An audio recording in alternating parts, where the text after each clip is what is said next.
रोज हर बच्चे को रोज में आपका स्वागत है। मैं हेम सिंह गुजर। देखिए अभी हाल ही में तृतीय श्रेणी अध्यापक भर्ती लेवल 1 और लेवल 2 के सारे पेपर हुए। अधीनस्थ बोर्ड ने भी आरपीएससी के तर्ज पर कथन और निष्कर्ष वाले क्वेश्चन चालू कर दिए। पिछले 2 महीने से मैं जो क्वेश्चन बना रहा हूँ वही आरपीएससी के पसंदीदा प्रश्न होता है, पर उसका सारा के सारा एनालिसिस कर देता हूँ ताकि कथन निष्कर्ष वाले क्वेश्चन आए। अब जिसने भी वो क्वेश्चन देखे उनका एक भी क्वेश्चन गलत नहीं हुआ। आपको भी इसी प्रकार से पढ़ना है, केवल रटना नहीं है। एक लाइन में आंसर से काम नहीं चलेगा, इसलिए उसका पूरा का पूरा आपको पढ़ना पड़ता है। मैं क्वेश्चन एक बोलता हूँ, उसका एक लाइन का आंसर होता है, लेकिन मैं कम से कम 1 मिनट का समय और 2 मिनट भी मैं उस क्वेश्चन पे ले लेता हूँ ताकि कैसे भी कथन निष्कर्ष वाले क्वेश्चन आए आपका गलत हो ही नहीं सकता। चाहे आप यूपीएससी के पेपर में बैठो या आरपीएससी में, अगर राजस्थान जीके का कोई प्रश्न आ रहा है तो वो आपका गलत नहीं होगा। ठीक है, आज का पहला क्वेश्चन जो है वो साइंस का है कि मूत्र का रंग पीला क्यों होता है। बहुत प्यारा सा क्वेश्चन है, तो मैं आपको बता देता हूं कि मूत्र का रंग जो पीला होता है उसका कारण होता है हमारा जो शरीर में यूरोक्रोम होता है। यूरोक्रोम कहाँ होता है? किडनी के अंदर होता है, तो यूरोक्रोम के कारण होता है। अब प्रश्न ये है कि भाई यूरोक्रोम क्या होता है गुरुजी, क्योंकि पूरा जाना पड़ेगा हमें ये, और क्या टोटल प्रक्रिया क्या होती है। देखिए आपको पता है शरीर के अंदर, हमारे खून के अंदर आरबीसी होती है। आरबीसी का मतलब है लाल रक्त कणिकाएं। लाल रक्त जो कणिकाएं होती है वो एक समय ऐसा आता है कि वो जो वृद्ध होकर के या पुरानी होने के बाद में वो टूटती है, खत्म होती है या नष्ट होती है। तो आरबीसी के अंदर से जो हीमोग्लोबिन होता है, तो वो हीमोग्लोबिन हमारे छोटे हाथ के माध्यम से किडनी में जाता है और किडनी उसको यूरोक्रोम में बदल देती है, और इसी यूरोक्रोम के कारण जो मूत्र का रंग है वो पीला होता है। हमें पानी, देखो डॉक्टर बार बार कहता है अगर किसी का ज्यादा पीला या गाढ़ा हो रहा है तो निश्चित रूप से इसे डॉक्टर से मिलना चाहिए।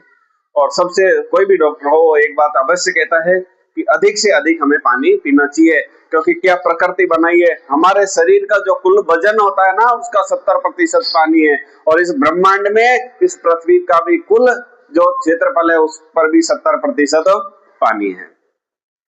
आज का दूसरा क्वेश्चन, राजस्थान हस्तशिल्प नीति 2022 कब जारी की गई थी? डेट यहाँ पर पूछी है, और ऐसे क्वेश्चन भी आते हैं।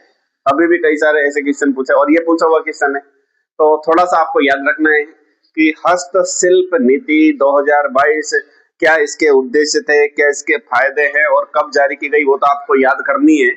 लेकिन अंदर से कैसे क्वेश्चन आएंगे मैं आपको बता दूं, याद रखना है।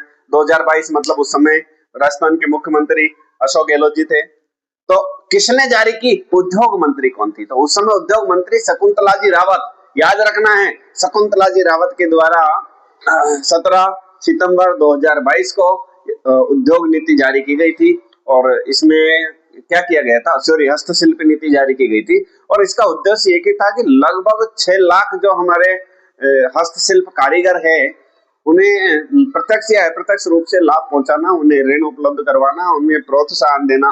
अब हस्तशिल्प में क्या आता है? हस्तशिल्प में सारे के सारे ये सब चीजें आती है, जैसे चाहे मूर्ति कला हो वो हस्तशिल्प के अंदर आती है, बांस से टोकरी बनाने की कला हो वो भी हस्तशिल्प के अंतर्गत आती है, मकान बनाने वाले जो कारीगर होते हैं वो भी हस्तशिल्प के अंतर्गत आते हैं, मटकी बन जो कुम्हार हमारे मटकी बनाते हैं वो भी हस्तशिल्प के अंदर शामिल है। तो बहुत सारे जो है कामगार कारीगर इसमें शामिल होते हैं हस्तशिल्प में। तो इन्हें बढ़ावा देने के लिए राजस्थान हस्तशिल्प नीति 2022 17 सितंबर 2022 को जारी की गई थी। तीसरा क्वेश्चन, आचार्य मिस्किनदास दादू पंथ की किस शाखा से संबंधित थे? ऐसे क्वेश्चन आ रहे। तो आचार्य मिस्किनदास दादू पंथ की खालसा या खाकी शाखा से संबंधित थे, और आचार्य मिस्किनदास जो है इन्होंने दादू जी का प्रचार किया था। ये भी निर्गुण भक्ति के उपासक थे, मूर्ति पूजा के ये भी घोर विरोधी थे, हिंदू मुस्लिम एकता को इन्होंने बल दिया था, और ये भी छुआछूत का विरोध करते थे। आचार्य मिस्किनदास, याद रखना है, खालसा पंथ या खाकी पंथ। आज का चौथा क्वेश्चन, विवेक बार निशानी ग्रंथ के लेखक कौन है? सुनो वापस, विवेक बार निशानी ग्रंथ के लेखक कौन है? ऐसे क्वेश्चन पूछे जाते हैं, पूछा गया था। तो विवेक बार निशानी ग्रंथ के लेखक है ज्ञान प्रकाश विवेक। क्यों पूछा भाई, ऐसा क्या है गुरुजी इस ग्रंथ में? अगर ये इस प्रकार से आप याद करोगे तो इस ग्रंथ में, ये पूरा का पूरा जो ग्रंथ है, इसमें चाहे कविता हो, रचना हो, साहित्य, जो भी चीज है, सबके सब प्रयोग पे आधारित है, यानी प्रयोगात्मक दृष्टि से रचना की गई है ज्ञान प्रकाश जी विवेक के द्वारा। पुस्तक का नाम है विवेकवाद। बिल्कुल। पांचवा और अंतिम क्वेश्चन, आरसीबी 911, आरएचबी 30 और राज 171 किस फसल की किस्में हैं? प्रमुख किस्में है भाई। और ये सब के सब जो फसल राजस्थान में सर्वाधिक रूप से पैदा होती है, सबसे ज्यादा कार्बोहाइड्रेट की मात्रा जिसके अंदर होती है, मिलेट्स अनाज के अंदर आती है, और सर्दी में तो लगभग लोग उसे अधिकतर लोग खाते हैं, और मारवाड़ में तो सर्दी गर्मी वर्षा हमेशा लोग जिसका उपयोग करते हैं वो है बाजरा, जिसके उत्पादन में राजस्थान का प्रथम स्थान है। लगभग 30 से 40% बाजरा कुल भारत का राजस्थान में पैदा होता है। तो ये सब के सब बाजरे की किस्में हैं। धन्यवाद।